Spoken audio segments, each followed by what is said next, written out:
My name is Eddy, and I crave attention. I think everyone desires attention to some degree. No one wants to be a nobody. As a kid, I grew up not having many friends. I was a nobody. In grade 11, my best friend introduced me to many of his friends. There were many hangouts and parties, but I noticed that these people didn't actually care about me.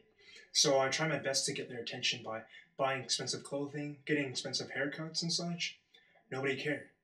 In grade 12, though, a certain girl came into my life, and she paid attention to me. Soon after that, she became my girlfriend.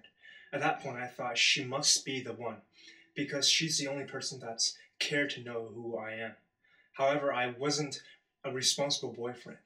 My relationship with her quickly became physical, and eventually, we ended up having sex.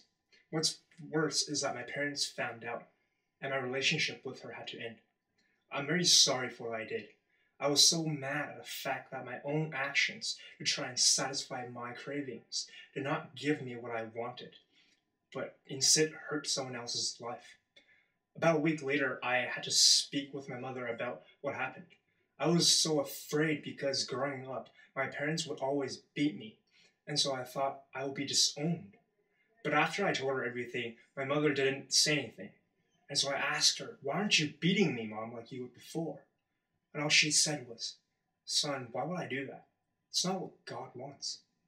Then I just broke down. I thought, there has to be a true God, because if there wasn't, my mother wouldn't have changed over the years we've been in Canada. And over the years, my mother has been telling me about God, and most of the time, I just shoved it back at her face.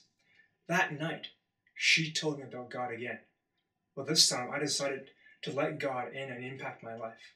I thought, if this God wanted to forgive me for something that I couldn't even forgive myself for, why shouldn't I live for Him?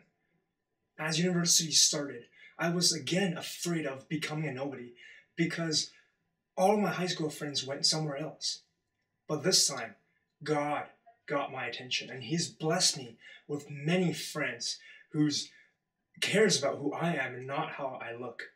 And there are still times where I want attention, but instead of thinking I'm a nobody, instead of trying to get other people's attention, I know that God is giving me His attention because He loves the world so much, including me, that He actually went and died for me.